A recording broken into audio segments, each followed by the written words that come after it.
I grew up in a small town in rural Georgia, and if you know anything about small towns in rural Georgia, you know strange things happen there regularly enough that you stop being surprised. So when I tell you what happened to me a few months ago still keeps me up at night, I need you to understand the weight of that.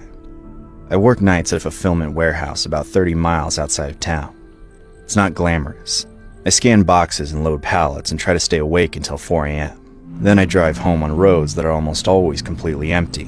I've been doing it for about 2 years. I know that drive the way I know my own face. There's a country road I take as a shortcut, Route 9. It cuts maybe 12 minutes off the drive by passing by the main highway interchange. It's a 2-lane road through farmland and pine forest. No streetlights, no houses for most of it. I've driven it maybe 400 times. I say that to explain why.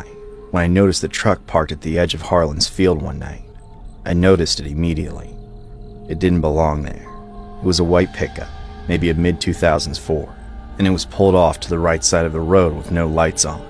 Not hazards, not headlights, nothing. Just sitting there in the dark like it had grown out of the ground. I slowed down as I passed it. Couldn't see anyone inside. I kept going, telling myself it was a farmer who'd had a breakdown, which is plausible enough. Farmers have breakdowns. I forgot about it. About 3 weeks later, I took Route 9 again. It was a Tuesday, maybe 4:15 in the morning. I came around the long bend before the tree line and saw it. The same white truck, same spot, no lights. Except this time there was someone standing behind it. He was a heavy-set man, maybe 50 or 60 years old, wearing a reflective vest like a road worker would wear. He had both arms stretched out, palms down, in this unmistakable gesture for me to slow down and stop. His face was completely blank, not panicked the way someone would look if they'd broken down, just blank and still. I slowed to about 10 miles per hour and rolled down my window. He walked to my car, and I noticed he didn't walk quickly. He had all the time in the world. He told me, in a very calm voice, that a tree had come down across the road about a half a mile ahead. He said it happened an hour ago and nobody had cleared it yet. He said I needed to take the access road just past the creek, said it looped back to the highway. Easy enough to find, he said, just past the metal gate with the orange reflector on it. Something about his voice made me feel cold. It wasn't threatening. That's what I keep trying to explain when I tell this story. He wasn't aggressive or pushy. He was so calm that it was wrong. The way a face with no expression is worse than a face with a bad one. I thanked him and drove forward. I told myself I'd just drive until I saw the tree. I figured if there really was a downed tree, I'd turn around. If there wasn't, I'd keep going. Simple. I passed the access road, gravel track, metal gate, orange reflector. All exactly where he said it would be. I kept driving. There was no tree across the road. I drove the rest of the way home without any obstruction at all. When I got inside, I sat in my kitchen for a long time without turning the lights on. I kept thinking about the reflective vest. Why do you get a reflective vest at 4 in the morning? You own one. You plan to be seen. I didn't take Route 9 for almost a month after that. I started using the highway even though it added time. I told myself I was being irrational, that the guy was just a farmer who'd misremembered where the tree fell or been confused about which road it was on.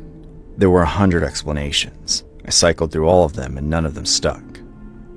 Then one afternoon in late October, I was off that night. I drove out there. Broad daylight. I drove Route 9 slow, looking at everything. The access road past the creek was still there, and the metal gate with the orange reflector. When I pulled up to it and stopped, I could see down the gravel track maybe 70 or 80 feet before it curved behind the tree line. There was something at the base of a pine tree just before the curve. I thought it was trash at first. I put the car in park and looked harder. It was a reflective vest, folded and left there, tucked against the root of the tree like someone had set it down deliberately, like it was waiting. When I got home, I called the county sheriff's non-emergency line. I told the whole story. The officer I spoke to was polite. He said he'd pass it along. I don't know if he did or not. I never heard anything back. Here's what I can't square. The gate had a padlock on it when I drove out there during the day. I'm certain of that, because I thought about getting out to look closer and decided against it when I saw the lock.